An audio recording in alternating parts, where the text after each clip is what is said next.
Hi, everybody. Welcome to the CrossFit Games Update Show. I'm Sean Woodland. Hi, everybody. Sean Woodland inside the CrossFit Update Studios. 2011, fittest man on earth. 2012, fittest man on earth.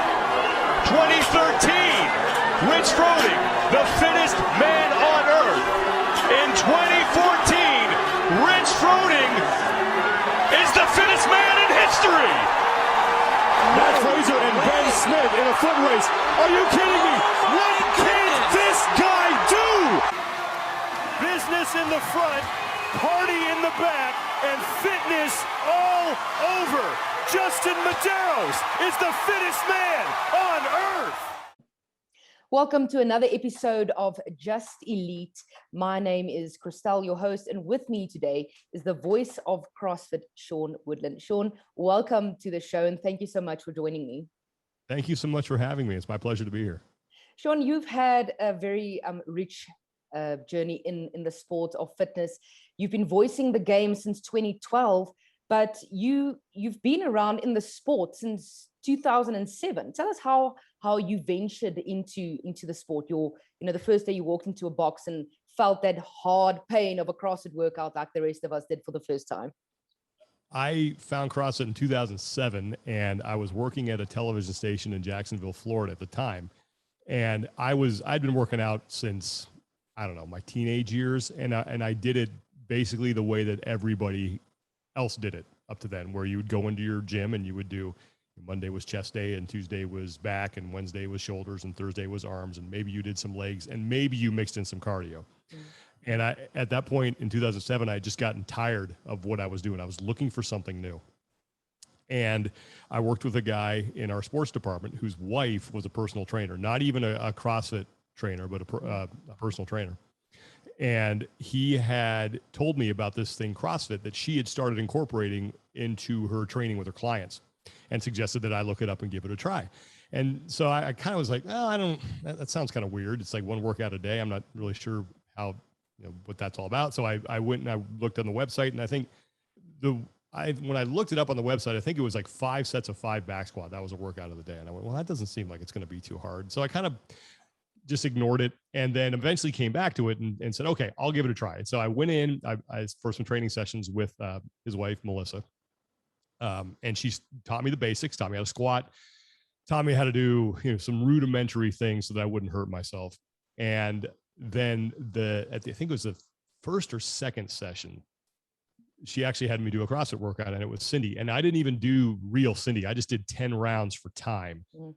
And this isn't even in a CrossFit box again. This is just a fitness studio where we teaching CrossFit. And it almost killed me. And I went, okay, this is real. This is the way I should be training. I've been doing this wrong my whole life up to this point, and I was hooked. There wasn't a whole lot of media back then to absorb on CrossFit, but I was online looking for workouts, looking for movement demos, anything I can find. I was all in because I had never pushed myself in the gym like that. And I just had this realization that, man, I got to make up for some lost time, because I found it when I was 33. Wish I would have found it a lot earlier, but it from that point on, it changed my life, and I've been doing it ever since. And then that ultimately led me to the media side of things. You were doing CrossFit for a few years until you ventured, or you became, as I call it, the voice of CrossFit, and in 2012. So you're a born journalist. You studied journalism, broadcasting journalism. So this has always been your passion. Obviously, you said you enjoyed sport always, but the broadcasting and the journalism, where did that start? I mean, you studied that, and this is always what you wanted to do, obviously. I mean, I wasn't always what I wanted to do, but it became what I wanted to do. I always loved sports growing up, and I actually went to college as a film major because I wanted to do stuff behind the camera. I love movies. I wanted to tell stories. And then I got there, and I went to San Francisco State University. And I got there, and I kind of realized after being in the department and around some of the people for a few days that this clearly was not going to be for me.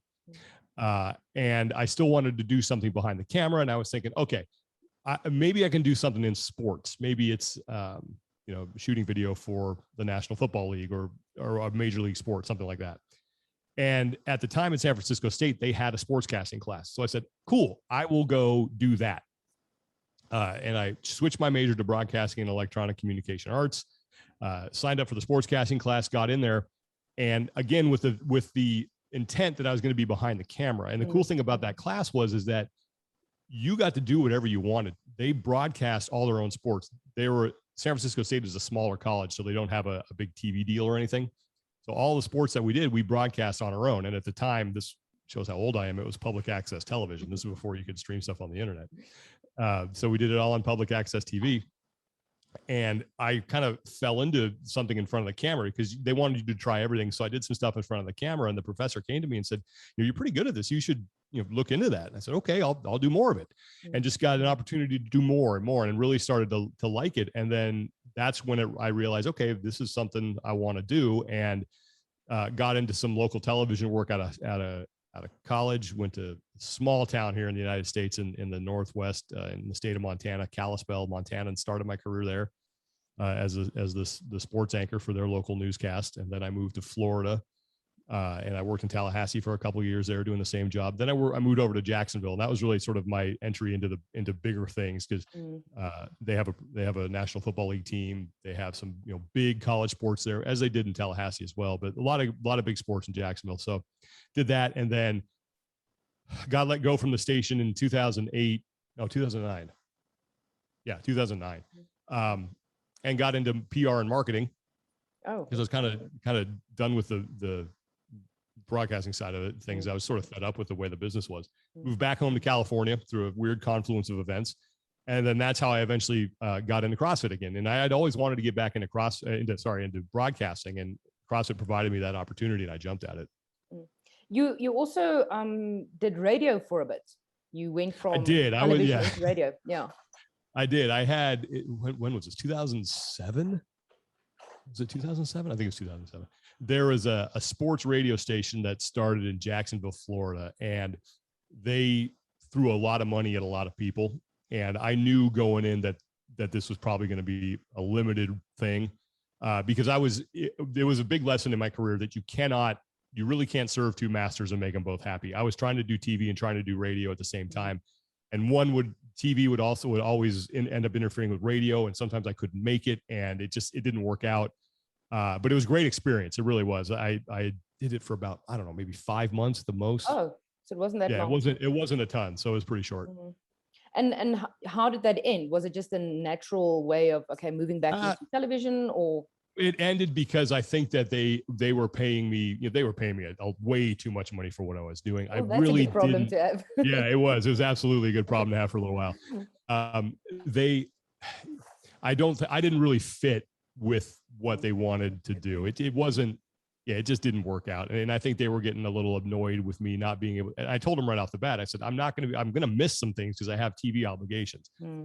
And they said they were okay with that, but it became pretty clear that they weren't. And it was a good experience. I'm glad I got a chance to do it, but it just didn't work out.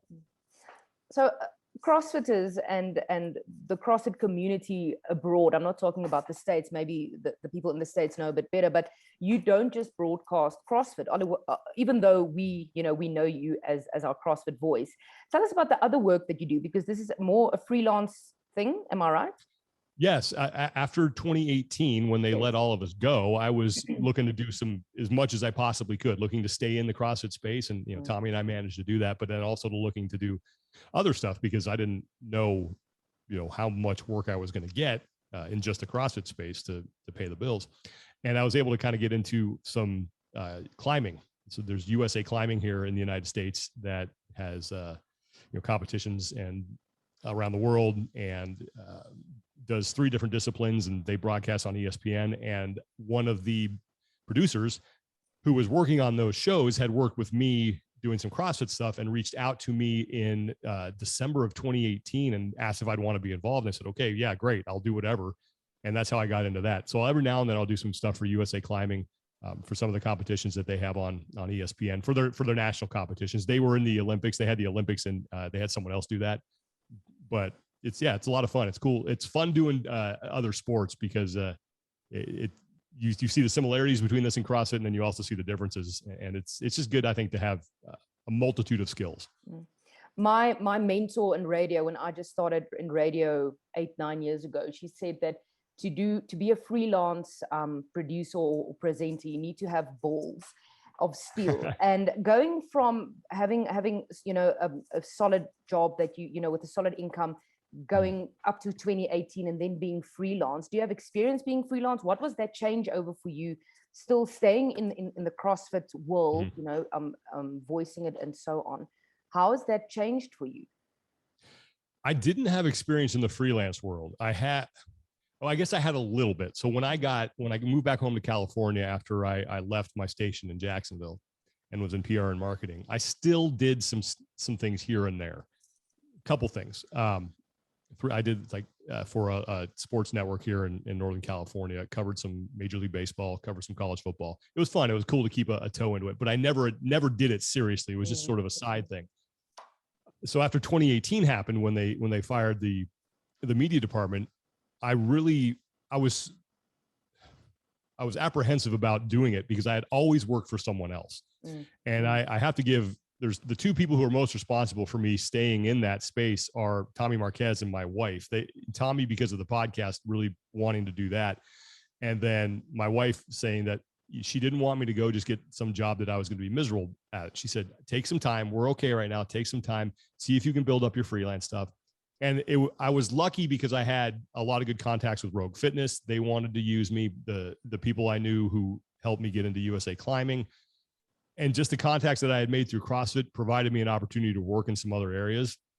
So that was good. I think, 20 years earlier, it would have been a lot harder because I just would not have had the experience or the contacts that I have now. And I think that, as you know, it's really in the broadcasting business. It's just who you know and the relationships you have. And that often leads to other things. So I was lucky to have that. Yeah. So I want to ask you about your friendship and relationship and partnership with Tommy Marquez. You both, you have your podcast, Talking Elite Fitness. You guys both worked for HQ Media. Tell us about that friendship and working with somebody, that you can just bounce off with, and your energy is just so, you guys just there's something between you. Yeah, thanks. Tommy's he is a great friend, a great coworker, and even though he is younger than me, someone I really look up to, he has such an ability to absorb information and retain it. He's very good at researching things, at knowing the history of things, at being able to pull on random stats whenever he can. I usually have to have a ton of notes in front of me and really write stuff down to retain it. But Tommy just has this knack for remembering things. And our relationship just built at CrossFit working together. And Tommy started behind the scenes as a production assistant. And I remember Charlie Doobie, who was the producer there at CrossFit that I worked with very closely producing content. He was sort of the main guy driving that ship. He and I always looked at Tommy and thought he would be great to put on camera because all of his knowledge and the fact that he knew how the job worked. And we eventually got him up there and he did really well. And when you spend that much time with someone in a broadcast setting, whether it's on the set or just behind the scenes talking about ideas, and I'd throw Pat Sherwood in this category as well, you develop a chemistry. And I think that's Tommy and I just naturally have that. We understand how kind of what our roles are on the show. And that helps us keep the flow going. That helps us get information out there that's, I think, easily digestible for people. And I think it maintains a good dynamic. I try to play more of the host and sort of the, lack of a better term, the straight man role, where Tommy is the analyst and tells more stories. I'm just sort of keeping things on the track, and I'll offer, we both offer thoughts on things. But I'm really lucky that I had that relationship with him, especially after 2018, because Tommy had always been pushing a podcast, always wanted to do one, and we just never were able to do it when we were working for CrossFit. And then when we got let go, he was really convinced me that this is something we should do. And I said, okay, let's give it a try. Let's just see. And I don't think either one of us entered into it thinking that it would be a long-term thing. We were just trying to stay relevant in the space until something got picked up. But it's been a blast working with him. I mean, he is the best in the world at what he does. Absolutely. You mentioned Pat Sherwood's name, and we miss him. He was always such a joy. Is his love for watching other people suffer. He continuously said that. I laughed every time because he really made a point of it for, letting us understand that that's really what he does. So we miss him. Hopefully he can come back and, give his pearls of wisdom. So talk to us about your podcast. I mean, podcast, here's mine. I mean, I started this way back in 2017. break for a bit. But I mean, they're just popping up everywhere, and there's so many podcasts available now in different genres, but specifically in this space. So you said you guys started to try and stay relevant. Obviously, you're both well-known names. So talk to us about the podcast, what you guys do, if you know, if you have people that's watching or listening to this that hasn't listened to it or watched it before. Tommy and I tried to find a way that we could continue to inform people about the sport and keep people updated, essentially do everything that we were doing on the update show in just a different, in a different venue. And we toyed with the idea of trying to start another video studio show. We actually did it for a little while. It was very short-lived just because of the amount of resources and money that it takes to do something like that at the level that we wanted to do it. We could have just set up a camera and just sat there and talked, and that would have been okay. But we wanted to do something that was at or near the level of what we were doing at CrossFit. And it just, at that time, wasn't going to be sustainable. We were doing the podcast as well, and it just seemed for us an easy way to continue what we were doing, but just in a different media. And we were lucky that we kind of already had a following going into that. So it was just a matter of transferring our audience from one place to the other. And essentially what we wanted to do was, let's do what we do on the update show, covering the sport, but in a longer form. So we can sit here, we can have discussions on things, we can bring in guests, we can do a longer form, deeper dive into things than we could on the update show, and see what happens. And I was shocked at how quickly, like it took us about 6 months before we really kind of started to get off the ground, but people were paying attention right off the bat. And I think we were at the right place in the right time. And timing is everything. There was this huge void that had been left by Greg wiping out the entire media team, and we filled that. And I think since we had the following, we were able to move that over pretty easily. But had we gone and tried to do something else and try to get into a different space, I don't think it would have gone as well. But it was just sort of a natural fit, and it was an easy way for us to continue to do what we wanted to do at a level that was easily sustainable. But that was the main thing. We didn't want to sacrifice quality. We really want to make sure that we're putting out a good product. And the video part just wasn't going to allow us to do that. And the podcast made sense. And that's what we've been doing since, January of 2019, we've been doing it. So, yeah. Post-production, because obviously you were talking about the video. And I mean, if you don't have experience with pre-production, post-production, with editing, I mean, it's quite a headache. But audio wise, with the podcast, who does the post-production? Did you grab a program from the internet? Do you have somebody that does the post-production for you? I did it. We just learned how to do it ourselves. Tommy he reached out to some people who had a podcast, asked them what they were using, and we kind of just copied what they were doing for a while. We had no idea what equipment we would need. We sort of borrowed some from some people that we knew and cobbled something together for our first couple episodes. And then we figured out what we needed, and we invested in some equipment that wasn't too expensive, but that allowed us to do more things and do a better job at it. But yeah, we just kind of do it ourselves. I do a lot of the video editing and a lot of the audio editing, and Tommy focuses more on dealing with sponsors, because Tommy has a lot of great relationships with people in the space, more so than I do.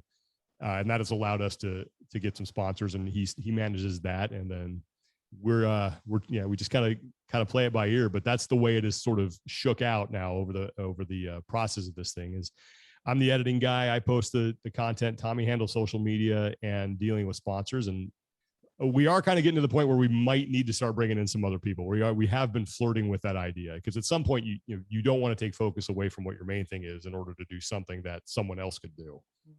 And it becomes a full-time job. Something like a podcast.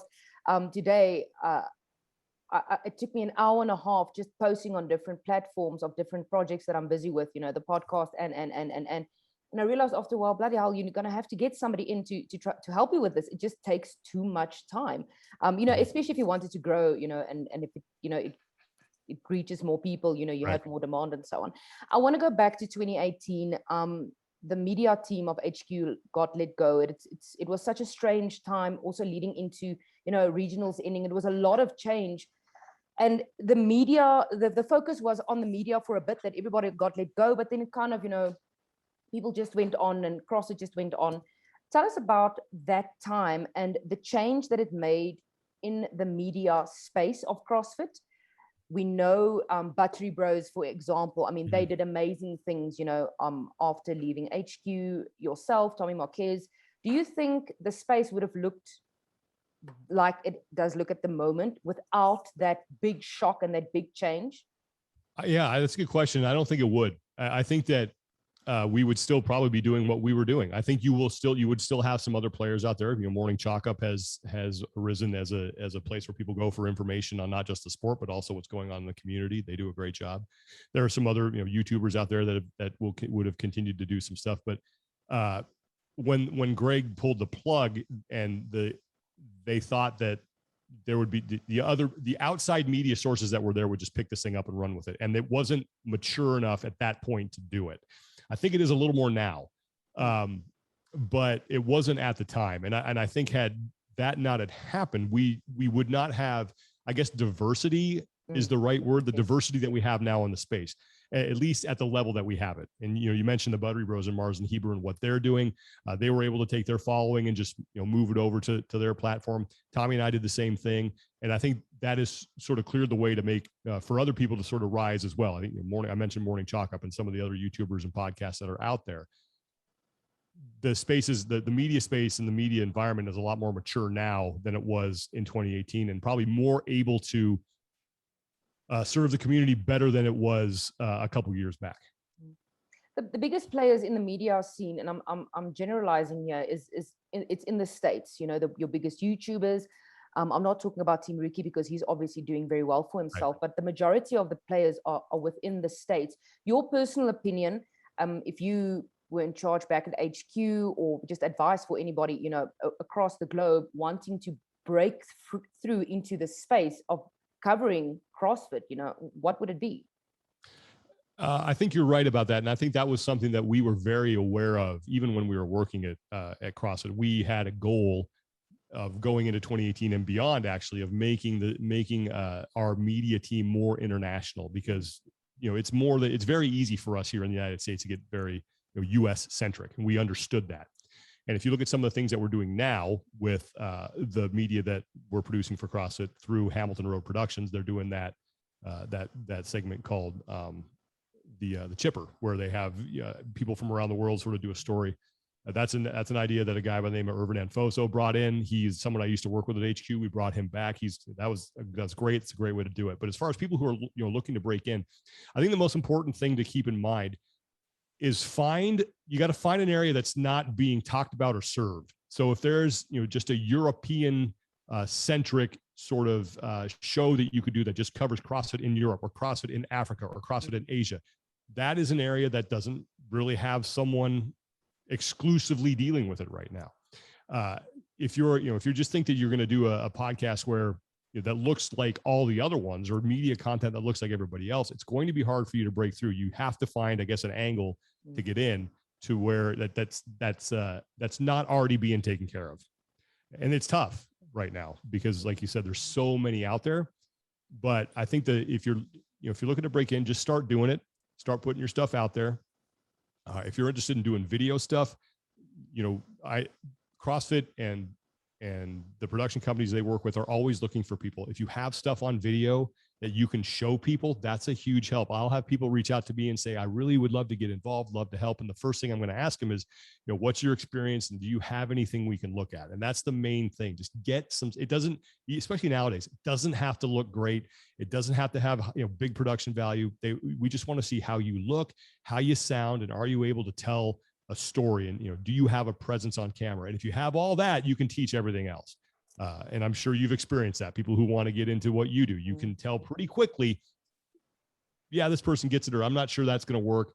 But for people who are looking to break in, just start doing something and just start, you know, making content and getting it out there, and then getting it in front of people. And that's the best way to get yourself involved. Because like I said, I think that CrossFit is looking to make this more international as they continue to build back, and they are going to be looking for people. I think the wonderful thing for me with YouTube and podcasts and so on is people getting the opportunity to build experience without going to a station, without going to a radio station, going to a television station. So you have the opportunity to make mistakes and learn without getting an egg on your face with 100, 200, 300,000 people hearing you, seeing you. You know, that's how that was my introduction. Right. You know, it's making mistakes on air live, you know, without having that opportunity to go, oh, okay, let's edit it out. And I think just watching YouTube, listening to the podcast, people that don't necessarily have experience in the space, there's talent emerging, you know, people that didn't necessarily think this is what they wanted to do, but it's growing, and it's quite exciting. Video editors, cameramen, you know, that discovering just with an iPhone, this is actually, you know, what I can do with the rest of my life. Talking about the games, so I keep on referring to you as the voice of CrossFit, because you have these sentences that end up becoming the titles of documentaries, you know, or slogans that stick with athletes for the rest of their careers. I'll just think of one now, business in the front, party at the back, fitness all over. Let's talk about that. How do you, obviously you think of these, you know, these sayings and things prior. You have to, you know, you watch the leaderboard. Okay, cool. He's got the possibility of winning. But what if Pat Vellner does happen to, you know, put in that space between the two of them? Talk to us about that. I have a process I go through. It's sort of a tradition. The night before the final day, I will sit down, whether it's in my hotel, and this last year was at an RV, because my wife and my son and I stayed in an RV. It was a blast. We did the camping experience at the games. But I will sit down, I will look at the leaderboard, I will figure out who has a chance to win. And then I will come up with what I want to say. And I just sit there and I start typing things out and I get rid of it. And it's something that I started, I think back in 2014 was the first time I ever did. 2014, I think, was the first time I ever actually wrote down things that I wanted to say at the end. And that is really the only time that I will script anything, because I feel like the end needs, especially when you're crowning the fittest, and it depends kind of how the event goes, but the end needs to be sort of the finale. You need to provide some sort of good call there. So I will sit down, I'll look at the leaderboard, and I'll figure some things out. And I remember with Justin Medeiros, I was thinking, what am I going to say? And you know, everyone talks about his mullet, and I thumbed that one out on the keyboard, and I went, I don't know, am I being disrespectful there? Am I not giving it, you know, not being serious enough? And I ran it by Chase Ingram, and I said, what do you think? Do you think that's good? He goes, if you don't say that, I'm going to be upset. I said, okay, well then, you don't think that's trivializing what he's doing? He's like, not at all. That's great. I said, okay. So I ended up doing it. And I'll usually run them by a few people just to see what they think. But that's really the only time that I'll script stuff. Most of the time, the things that I say that are outside the final event are more or less thought of either during the event or just kind of a natural reaction.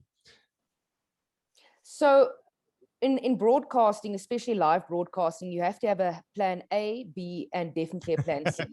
So I have to go back to 2017. And this was the first year that Tia Claire Toomey won. It was a beautiful moment. And I don't know if anybody else noticed it, but now I'm not going to be able to remember what you said. Oh, you said she comes from down under. Oh yeah, no, yes. I know exactly what I said, because then she dropped midway. The kettlebell. Yes, so she stopped. Now I can literally still remember where I was in that moment at my house. It was in the wee hours of the morning here in South Africa, and I can specifically remember listening to what you're saying, and you stopped midway because you realized we don't actually know what's going to happen. So tell us about moments like that, because you had this brilliant line that you were scripted out. You know, this is going to be epic, and then Tia drops the kettlebells. Yeah, and it was funny because I had that thing written out, and it was finally she's gonna win, and I'm looking at her, and I always have a point in my mind where, okay, you got to start talking now because you got to get her across the finish line. You don't want to bleed over into it.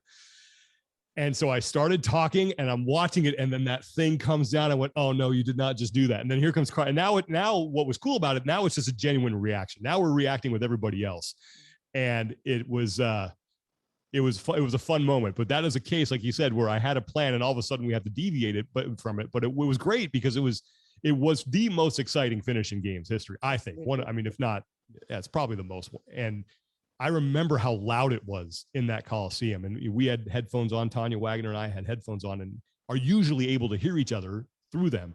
But I could barely hear her in my headphones. I'm going nuts just like everybody else. And I think sometimes those genuine moments can be a little actually more impactful than sometimes when you script something out. And I will go back to when Matt Fraser won that sprint, and I said, are you kidding me? What can't this guy do? That was a genuine reaction from me that was not planned whatsoever. So even though it went off the rails with what I wanted to say, it actually ended up working out pretty well because it was such an exciting finish. Now, had that happened and Cara was not right behind her, then it's a whole different story.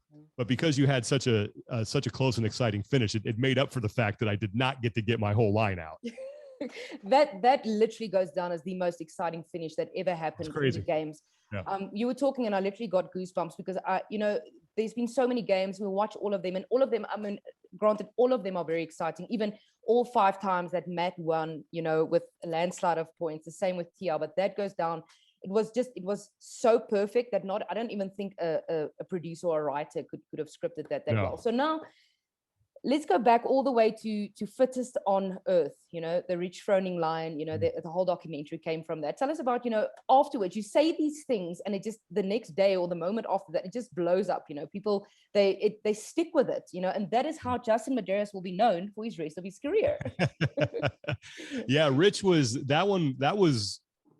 that call started, the genesis of that was back in 2013, actually, when we were working on the post-production shows that we were doing for the 2013 games for ESPN. So for people who are not familiar with what we do, is we would take all the footage and all the broadcast stuff that we got during the games, and we would have to cut it down into, I think that year it was 10 30-minute episodes that we had to do for ESPN.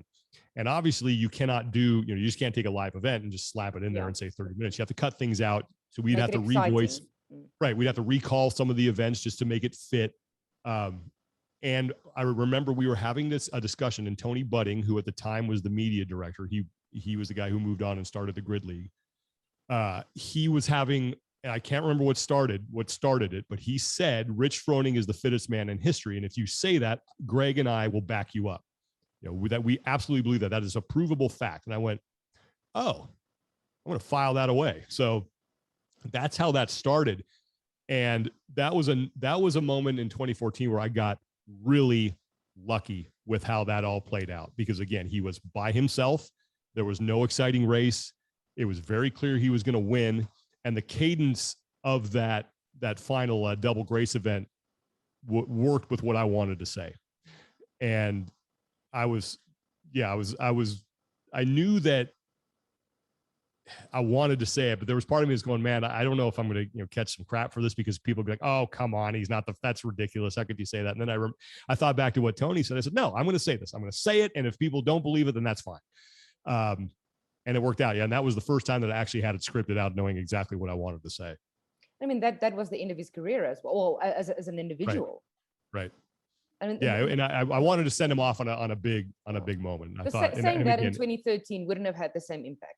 No, not at all. And I think that, too, it was just a perfect confluence of events, that, I don't know if that would have worked as well had it been him, running across the finish line, or had he been lunging across the finish line. It was just the way the reps were working, and the cadence that he had on him, that it just worked out. I was very lucky to have that all come together. Talk to us about behind the scenes at the CrossFit Games. We hear you guys speak, you and Tommy and the rest of the media team, the interviews and so on. But for the listeners and the people that are watching that don't necessarily understand how media works, and the preparation and the producing and so on beforehand, it's a ton of work. I mean, it takes a shitload of time and research, and you're almost working just as hard as the athletes and burning just as many calories, doing everything behind the scenes. So talk to us. Last year, obviously 2020, complete different situation, but this year kind of back to a normal CrossFit Games that we can kind of, relate to and identify with. Yeah, it was good to be back this year. And I think in the capacity that we're used to seeing. I remember in 2019 when we did the games for Rogue, I did it for the Rogue broadcast, and I looked out to where the broadcast compound used to be, and it was totally empty. There was nothing out there. It used to be 7 or 8 big broadcast trucks out there, all kinds of cabling, tents, for the media team. And I think you're right. I don't think people understand the amount of work that goes into putting on that production. And this past year, we had half the people doing twice the work. And I get it. They wanted to put, and they needed to. CrossFit needed to make sure that every heat of every event was broadcast.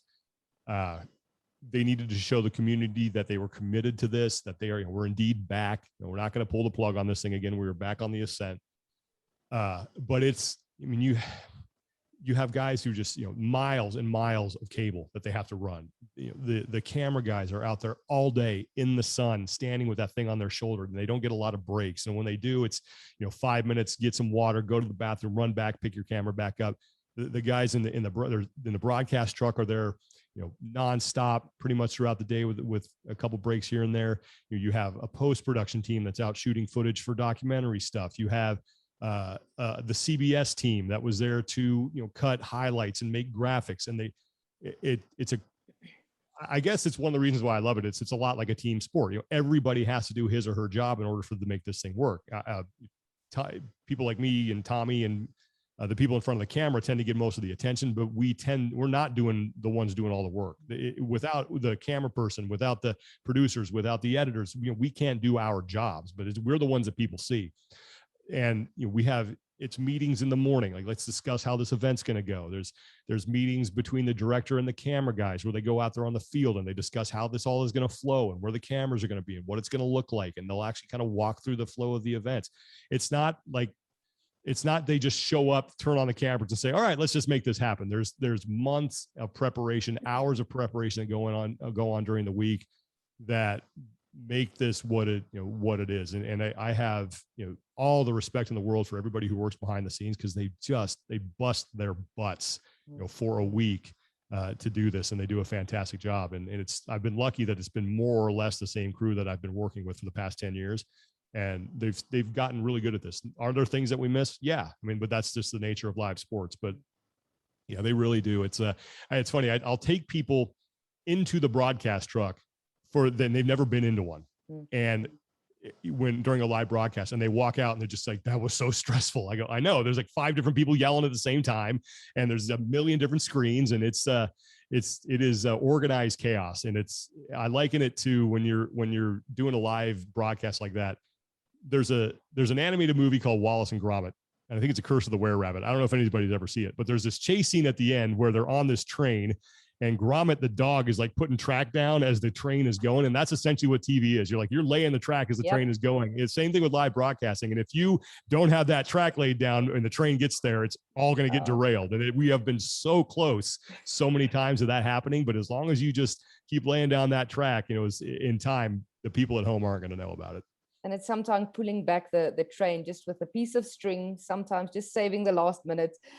So, and on a serious note, do you think CrossFit has managed to rebuild the trust that was lost after 2018 regarding the media, canceling, deleting the Instagram page, the Facebook page, letting go all of their favorite people? Like, nobody is irreplaceable. We all know that, but getting rid of a complete team, have they managed to rebuild their trust?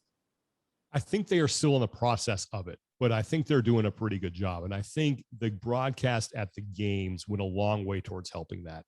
And I think the fact that it started with the open announcements. And I think one of the problems that prevented them maybe from fully doing that this year was beyond their control. And that was what was going on with COVID. They would have loved to take the open announcements back out to the affiliates, showing people that this is, we're back doing what, we've done in the past, doing what you've come to be used to and enjoy. But they tried to do the best they could with the live announcements here in California with the big name athletes. I think they're still in the process of it, though. They hired essentially the same people that were doing the stuff in 2018 before they got let go to do their studio stuff this year. I was part of that. Tommy was a part of that. The whole production crew that is now just working for a different entity that CrossFit hired, they're still involved. But this is going to take time. I think there were a lot of people after 2018 and then what happened with the Open in, I think, 2019 and in 2020 that just sort of tuned out. And it's hard nowadays with so many things fighting for your attention to win them back. But the fact that they had an increase in Open registration, I think, is a good thing. I hope that will continue to increase. And that is, again, with COVID. That kept a lot of people from getting into gyms and doing the Open the way they want it. Fingers crossed, this next season, we are more or less, have that in the rearview mirror and we're able to get back to full speed. But I just think I think it's more of a process. And I think COVID had a lot to do with that. And I think the fact that maybe maybe people underestimated, and I don't think damage is the right word, but the amount of, and maybe just trust, the amount of trust that was lost over the past couple of years was going to be harder than just sort of saying, hey, we're back, and doing some open announcements. It's going to take a little time, but I definitely think that they are on the right track. What part of that rebuilding the trust has to do with the change of ownership? Oh, I think all of it does. I think that had nothing changed, I don't even know if we have CrossFit right now. I don't even know if we have the games right now. I think Eric is and his team are very focused on building this thing back to where it was and beyond. And I think that what I like to tell the people is that the boat was sinking. It had struck an iceberg. It was on fire, and pirates had, taken over. Well, all that is now, like, the pirates have been repelled. The fire is out. The leak has been patched. We're back on track. We just now have to get to port. This is going to take a lot longer than we thought. There was a lot of damage that was done, just because of all the stuff that happened with Greg and the affiliates leaving. That trust needed to be rebuilt, and I think that they have been focused a lot. Eric and his team, on that aspect of it, as they should be. Without the affiliates and without people going into those affiliates, we don't have a sport. We have nothing. You got to solidify that. I think they've done a very good job at doing that. I think as that sort of gets taken care of, I think this next year now, for those people who are more fans of the games and want to see that get back to where it was, my feeling is, and I am just guessing here, my feeling is that they will start to focus more on that, because they knew that regardless of how many resources and how much time they dedicated to building up the games, that COVID was going to throw a wall in front of them that they just could not get past. They were not going to be able to hold as many live events as they wanted to. That was just a fact. Once we get rid of those obstacles, I think they're really going to start focusing on rebuilding that in the season and having more live events and getting it back to what we're used to seeing. But again, it's just going to take some time, but I know that they are dedicated to doing it the right way. Last question on this. Do you think, yes, COVID happened and the whole Greg Glassman situation happened. Do you think, let's take COVID out of it, was this inevitable, this change of ownership and how it ended up? If it wasn't for COVID, do you think it would have happened anyway? I'll say this. If it wasn't for COVID, I think I think things were on fire. There was a slow burn going on. I think people were dissatisfied with what was going on with CrossFit, as far as some of the affiliates were thinking, why am I paying this money? We have no marketing. What am I getting? What sort of resources? There was this sort of slow jumping off the train that was going on. And then Greg stomped the accelerator and threw gas on the fire. And I think for those people that were, at CrossFit for a long time, I think they thought that was going to happen sooner or later. Something like that was going to happen. But then you throw in the disaster that COVID is on top of that. And I'll be honest with you, when everything was going down, I was convinced that there was no way Greg was going to sell the company. There was just no way, knowing what I know about him. And luckily, cooler heads prevailed, and he did. And I was shocked by that. And once that happened, I went, oh, okay, maybe we have a chance here. Maybe this thing's going to get back, because I just think so many people were so fed up with what was going on that, we were hemorrhaging affiliations. CrossFit was hemorrhaging money, and it was not going to get repaired with him at the helm.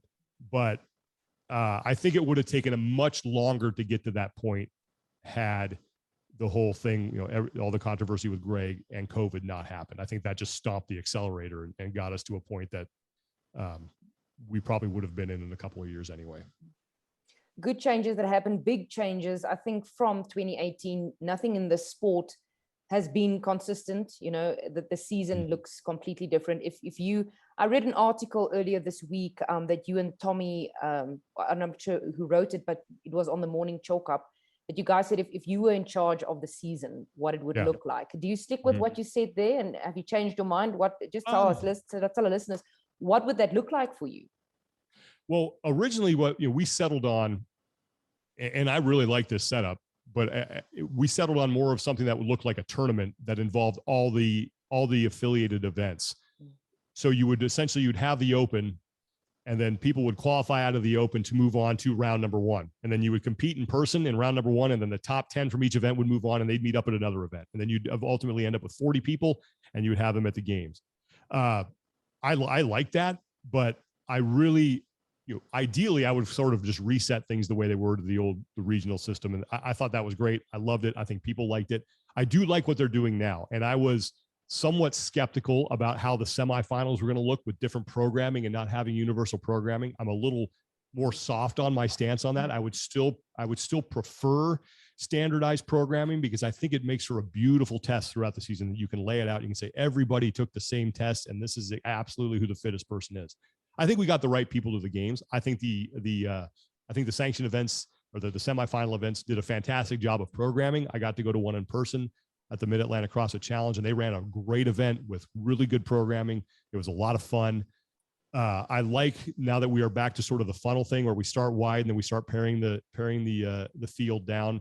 And that was the confusing part about the way it was before that. There was none of that going on. And you would always, I shouldn't say always, often show up to a sanctioned event not knowing who ultimately was going to qualify for the games out of that when it was over, because so many other things were riding on it. And I think it was just confusing. So I do like what they're doing now. And I remember at the games in stage 1 of the games in 2020, Dave Castro ran me through what he was thinking that mirrored a lot of what we have now. And I was looking at it going, yeah, this makes a lot of sense. I like the fact that you can scale up. That is participation increases. We can have more semifinal events. That was something that was a little tough to do in the regional format. So I like what they've added there.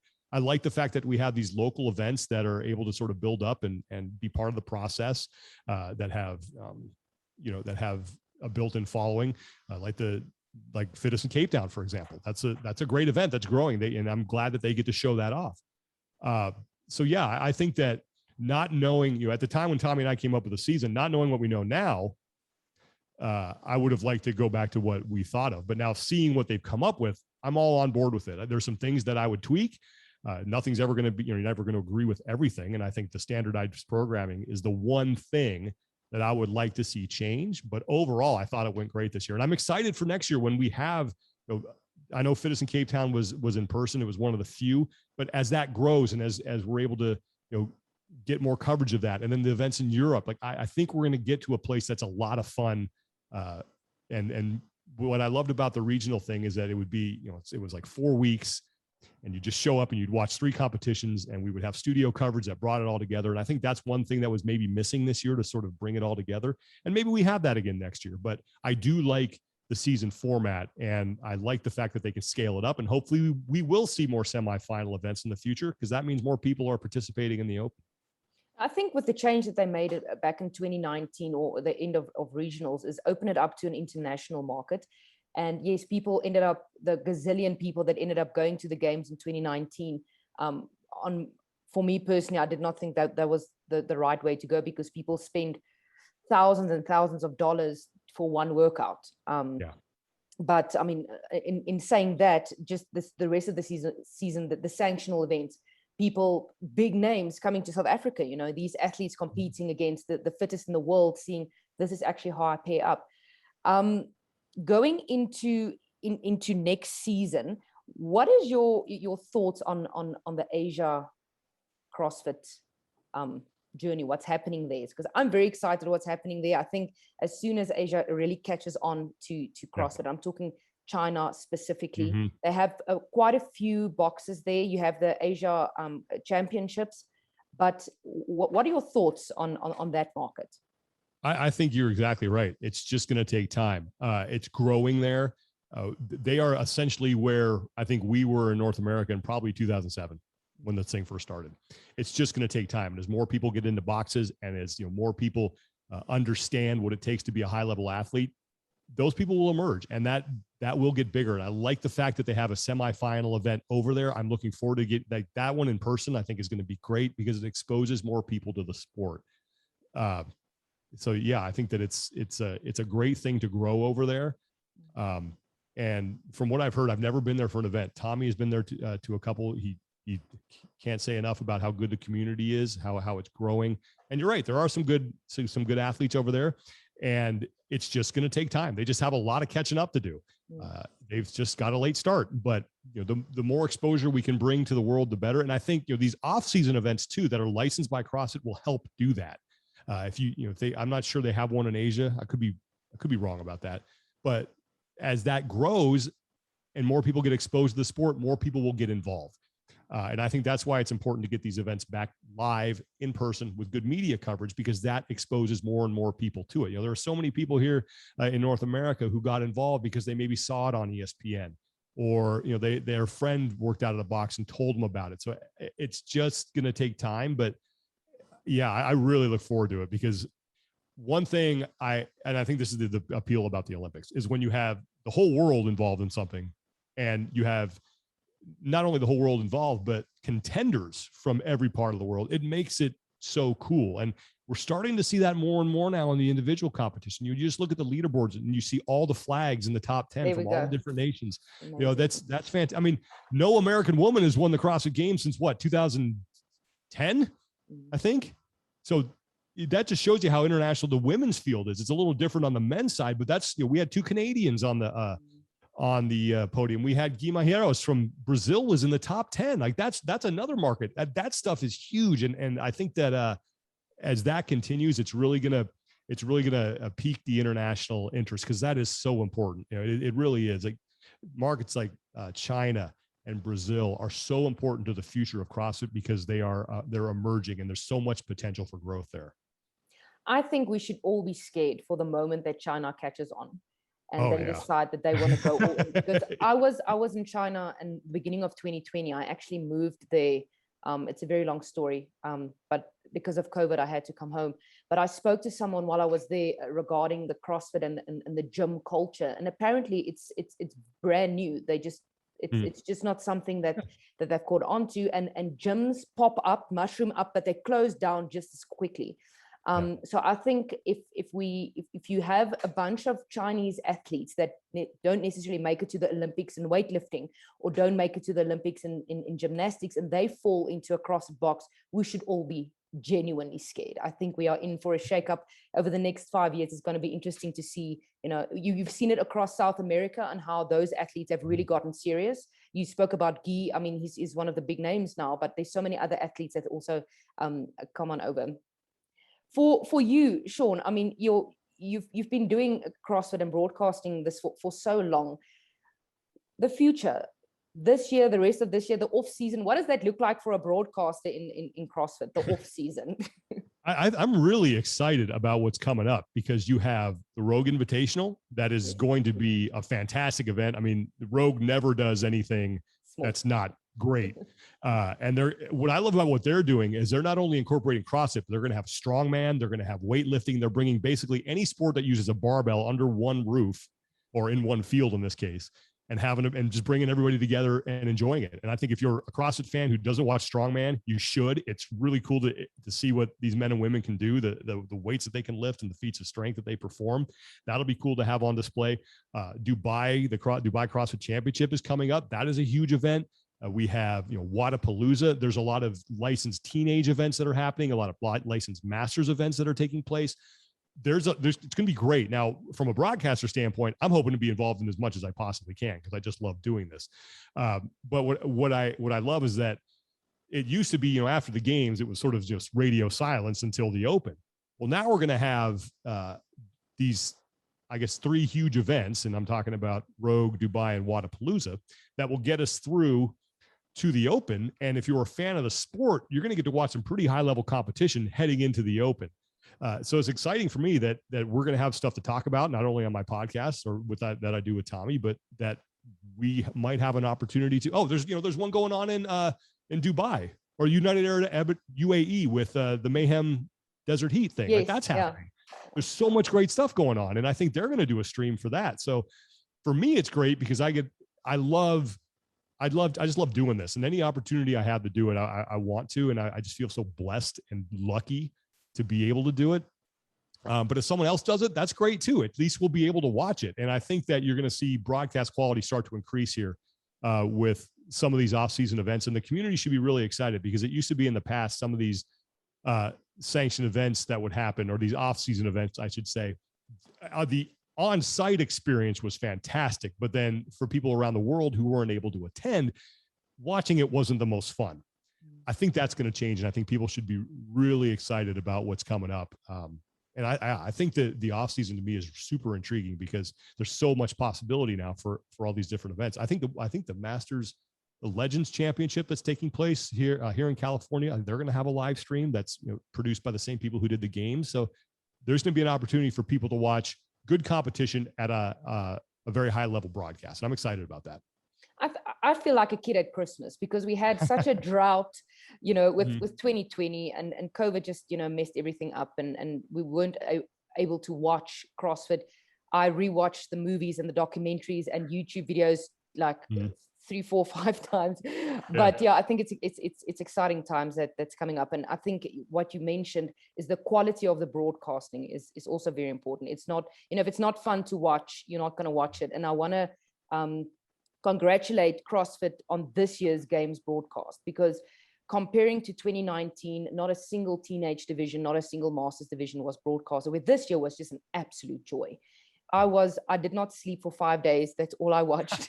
Literally 3 o'clock in the morning, I would still sit in my bed with my computer watching it because it was just such a fun experience. And I think that you were right. They're building the trust again. They're getting the community to believe in what they stand for, and what you guys are doing. Sean, for anybody that wants to follow you on Instagram that doesn't do that yet, or that they want to listen to your podcast, I mean, what you and Tommy do, you've got a lot of things going on social media. Where can they follow you? They can follow me on Instagram. I don't post a ton. I'm trying to get better at it. It's at Woodland 53. Is that your age? No, not yet. I'm kidding. Not creeping close, but not yet. Yeah, no, still in the 40s. But that is down the road a little bit. No, it was my football number, so that's why I chose it. Then the podcast, pardon me, is at Talking Elite Fitness. You can find us on Apple Podcasts, Google Play. We're on Spotify. We also have a YouTube channel that we post stuff every now and then as well. I'm on Facebook. Friend me. I usually accept all the friend requests that I can, as long as it's someone who has like some sort of connection to the CrossFit space. I'm on Twitter. Don't use that a lot either. Same handle, Woodland53. But yeah, that's where I am.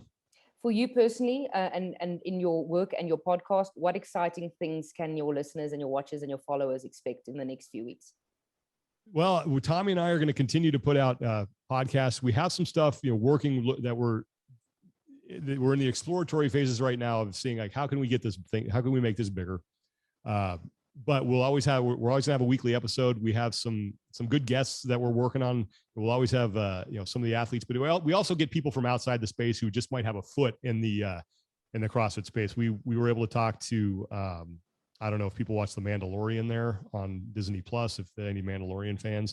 We had one of the actresses from there came on who does some fitness stuff on our YouTube channel. So that was a lot of fun. So we try to do, some fun, some stuff that's focused on the sport, but we also try to have a little fun with pop culture and things like that.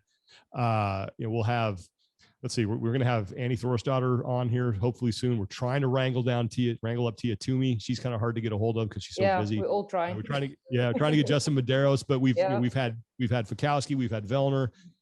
We just released an episode today with Kristen Holta. She was a great conversation. Had a really fun interview with Scott Panchik. If you haven't listened to that one, that was a couple weeks ago. That was a great interview with Scott. He was really reflective and really just really genuine. I was really impressed talking to him. But yeah, we'll continue to do that. We'll put some content out on YouTube, and as these events happen, we're going to hopefully be involved either on site with those in some capacity, but we'll definitely give you guys a good preview of them and let you know how you can watch them and then recap them afterwards. So it's going to be busy coming up. There's a lot of good things. And if you're a fan, get excited because there's some good things in the pipe. Thanks for listening to another episode of Just Elite. Subscribe to the YouTube channel and please, please, please leave a comment.